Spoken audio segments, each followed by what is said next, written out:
I'm Michael Fink. I'm a visual effects supervisor.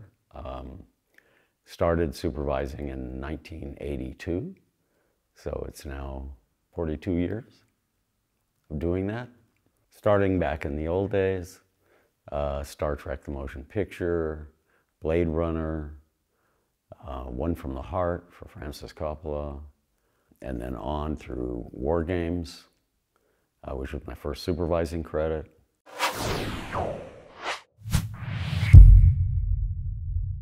I never went to film school. I went to art school. I went to business school, got a degree in business, got drafted in the Army, got out of the Army. This is in the US. Went to work managing money in San Francisco. Wanted to go to art school badly, so I quit my job after a couple of years and went to art school. Took a big risk, got instantly poor, and made it through another bachelor's degree and a master's degree in art. The master's came from Cal Arts, in a fairly famous school in Southern California. And then I wanted to work on movies because I was an artist and I needed money and to live on. And jobs, if they were available at all for artist types, were few and far between, and they didn't pay enough to live on. So I had this plan, which some of my friends did, which they would get jobs on a movie, work for 5 or 6 months, make enough money to live the entire rest of that year without having to work, and they could spend their time full-time in their studios. And that's what I want. I thought, that's great. I'll spend 6 months working and 6 months in the studio, and I'll just do that. And I had a couple of friends who had been very successful at that. So I did that. And I had a friend who had worked on Star Wars, and he was my college roommate at Cal Arts for a short while. But we were good friends. And when he got hired on a movie called The China Syndrome, he called me up and said, "I've got a job for you." And that was my first job. It's about people, people who lie, and people faced with the agony of telling the truth. Right. People like Kimberly Wells, a television reporter paid to smile, not to think. A few words about a veterinarian who makes house calls on sick fish. Or is it aquarium calls? Richard Adams, a cameraman who never learned how to play by the rules. Wait till you get in that other room, get that radiation all over that cute little body. Jack Goodell, an engineer who knows too much to tell the truth. In anything that man ever does, there's some element of risk, right? Well, that's why we have what we call defense in depth. And cares too much to lie. No accident.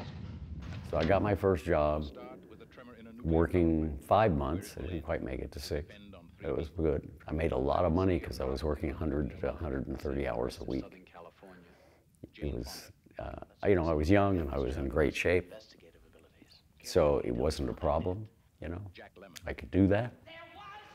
But it was a real rough introduction to filmmaking, but that film was on schedule, it was on budget, the script was wonderful, the actors were kind and generous, the director was a really nice fellow, the director of photography was very good, and I thought that's the way movies were made. And I've been looking for that experience ever since. But anyway, that was it. That's how I got started. At the very beginning. And then I've had some luck to have some mentors who helped me along. And developing mentorships is really important when you're young and you want to get farther along. Find people who might be able to help you and, you know, develop a friendship with them. And I didn't do it, I didn't connive to do it. It wasn't on purpose. But it was just part of my nature to find people who knew more than I did and learn from them. And quite often those people were people that I would hire to work for me, but they were smarter than I was and knew more. So I was in good shape. I had good people. A visual effects supervisor has a fairly unique job, which is very difficult to define. In fact, in the film industry in the States, there's no union. There's unions for every craft. There's no union for visual effects because nobody knows how to categorize it. So a visual effects supervisor is a person who is hired to, of course, create and design, create, execute, and get into the movie shots that can't be done by just photographing a scene, where things will need to be added, but either because of safety or location or whatever the risks are. It's generally risk-oriented for a great deal of it. You really have to encapsulate the skills of a director of photography, production designer, the director himself. Visual effects supervisors generally wind up doing a lot of directing on films anyway, in little parts of scenes where you need just very specific action to get something to work for the story. And it's critical you never forget that you're telling a story. So doing a cool shot that everybody thinks, oh, that's so cool, we want to see that, but it doesn't help the story, it's a waste of time and money. And in fact, I was once interviewed for a film by the director, and he had already shot the film, and they were in post, and they wound up having hundreds more visual effect shots than they expected.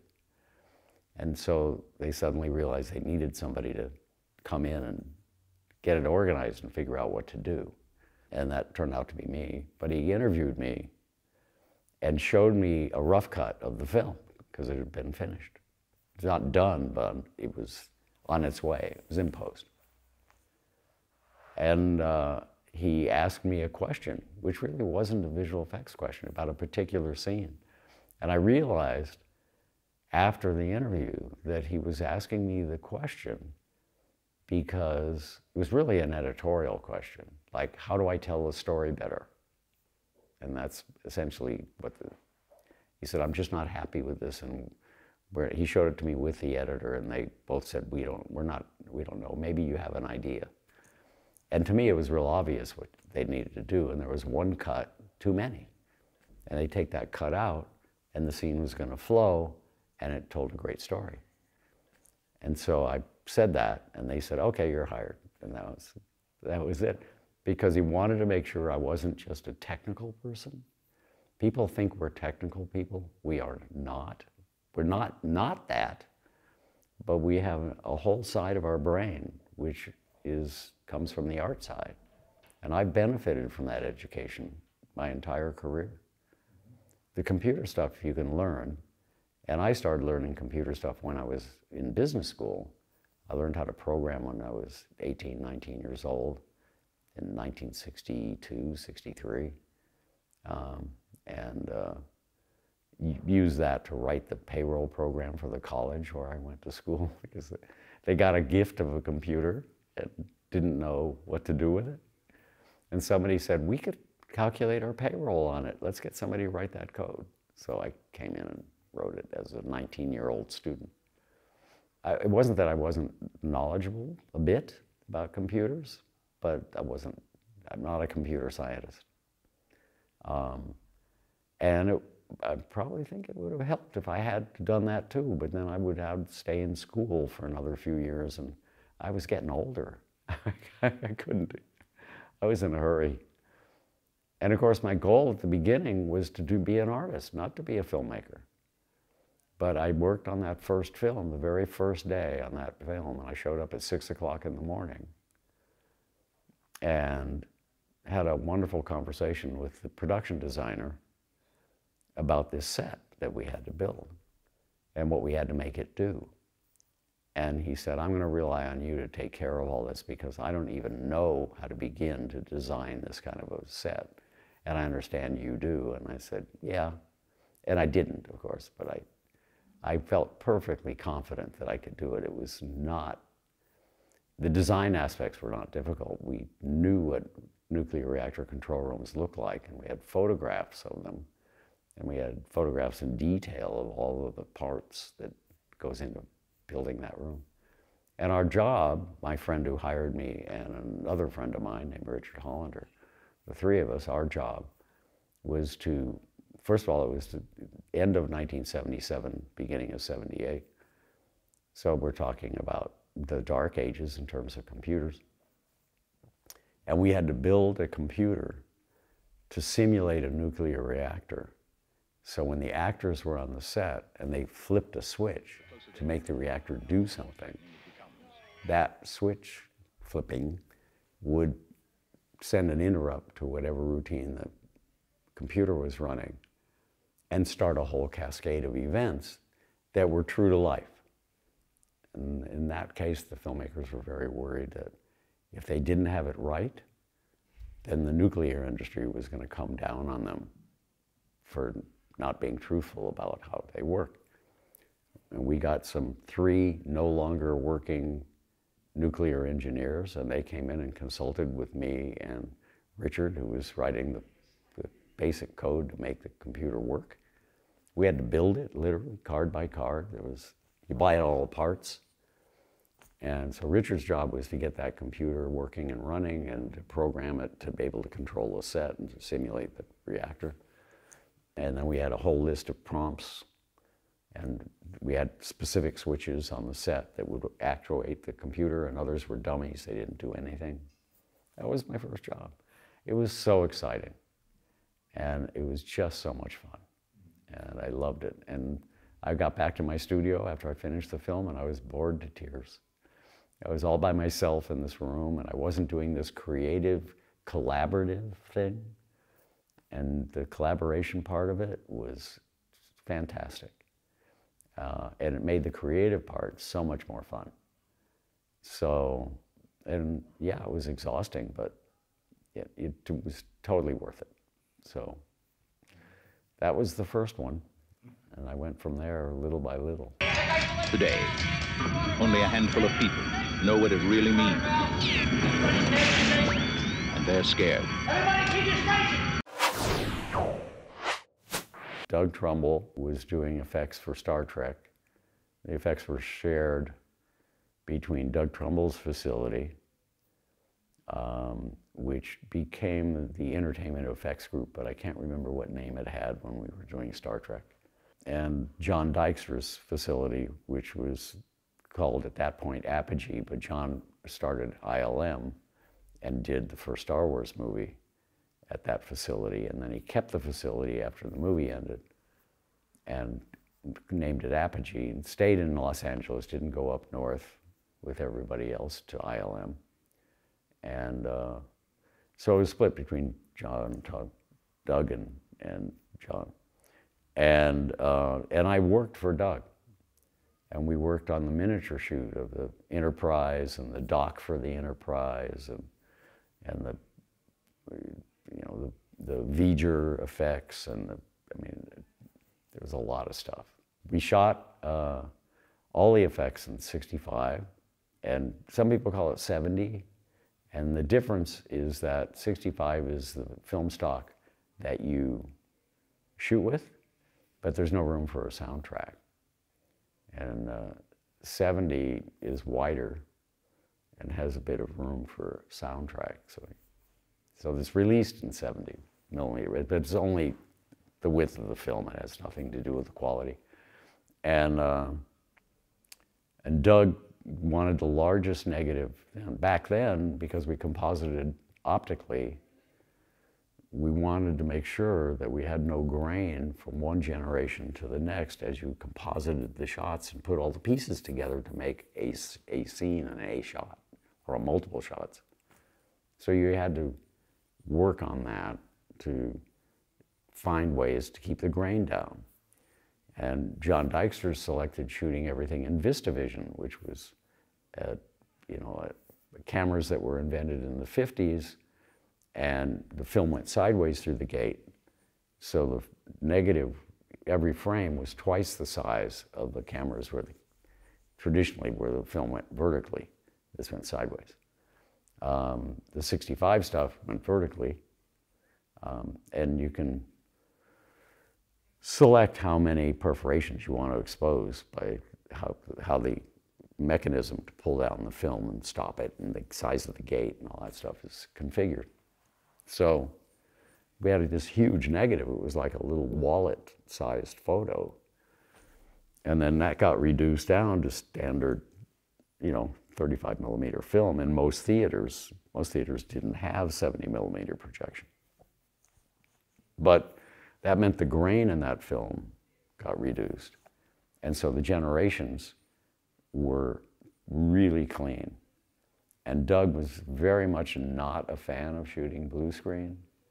They wanted another technique called front light, backlight, which is a little difficult,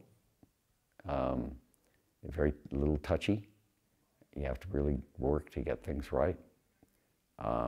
And that's where motion control came in. Motion control, it first started being used actually in not really, it started being used back in the 40s, but it was really motorized cameras. It was pretty much that. And starting and stopping them was sort of manual. But it had evolved to the point where we were using computers to calculate the curve of the camera or the miniature, and we had miniature movers and model movers and camera movers and things like that, and lights. And we had lots of tricks, because we all had grown up in the photochemical world, and we knew all the old film tricks that you could do. So a lot of what we did back then were sort of really fun, just fun. We'd just come up with little cheating ways to do a shot. We had a shot where we needed a sunrise coming up, and we motorized a 5K light, incandescent bulb, and pointed it right at the camera, and then just had it rise through the shot, if that's the way I remember it. It may have been we just left it alone and lowered the camera. I can't remember. It didn't have to be motion control, that shot, but it was. And then we just got this big ball with this flare and all this stuff. It was perfect. So anyway, it was a great experience working with Doug, and I learned so much on that film. It was great. Mr. Spock, every minute brings that object closer to Earth. I need you. I was hired really as an art director, but I wasn't in the Art Directors Guild. And so my credit on the film on Blade Runner is action prop supervisor. They hired me for one thing, which was to turn the spinner, the police car that flies and drives, in the film, and they wanted that to have controls that looked like it was making it fly and drive, and things you would see in the cockpit. They really wanted it active. I took everything I learned from China Syndrome and controlling lights and doing analog outs and digital outs and making things blink and making alphanumerics scroll across, that kind of stuff. And we built a computer and wrote some software and built some driver cards that we kept in the car itself. And we simulated 7 different states of the car, from sitting parked to driving, then flying, landing, taking off, and things like that. So that the configuration wasn't always the same, no matter what. All of that work, which we only had 9 days to complete for the car. We had to wire the entire car, we had to get everything ready, we had to build all the circuit boards, we had 9 days. So it was 24 hours a day for 9 days. And that was the first thing I did. But then they kept finding more stuff that I had to do. And so I was on the film until we wrapped principal photography. But I wasn't on in post. And then I was sort of Doug's eyes on the set. Well, he just asked me to this is what I want to do here with the spinner, this is what I want to see, this is how I want to. So you make sure you're getting that when you guys are shooting. We don't have to be on the set, but Mike, if you can just check it out, So we worked like that. It was very casual. I did a tiny bit of work in post at Doug's facility, working on miniatures.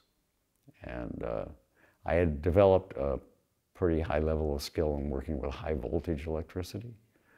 And neon is high voltage electricity, basically. And the model movers and all the things that were in the frame when we shot the miniature that needed to be gone from the frame, that had to be hidden with something that allowed us to key it out from the model.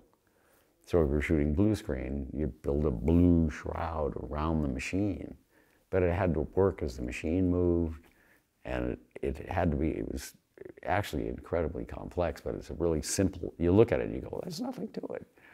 But it was a lot of light science that you had to know to get it. And I just happened to know that stuff for some stupid reason. So I sort of became a specialist in doing that sort of thing. So when that came up, I was that person. And the Enterprise, which was built not at Doug's facility, but built at another facility that was actually removed from the show because they weren't delivering. And then they brought the show to Doug. So we got the Enterprise, but it had a lot of neon, very miniaturized neon, which a friend of mine makes. He's one of only 2 people in the world that did this stuff. And his name's Larry Albright. And Larry made all this neon that custom fit to the inside of the miniature, and then the miniature would be pierced with tiny little holes, and then that would come through as lights on the outside of the ship. But it was high voltage, and you had to be really careful how you installed that in a big thing with a metal armature. And when we got the machine, when we got the Enterprise, we set it up on stage, and we decided to do a test shot. And we turned on the camera and turned on the computer to drive the camera down the track. The model wasn't going to move. The camera was just going to kind of dolly past and back pan around it. It's real simple, just to see how we're light, because you have to do multiple passes. You have a beauty pass for the surface of the ship, and then you have a light pass for different lights, and you can have, as many as varying levels of exposure are required. That's how many passes you have. You keep doing the same pass over and over. So I worked on shots which took sometimes 25 to 40 hours to complete. So and you're just there around the clock, mother henning, the whole thing. And that's what we did. But anyway, we got the new Enterprise, we put it on the track, we set up the camera, turned on the computer, and the Enterprise had some bad connections in the high voltage stuff inside, which we didn't know at the time.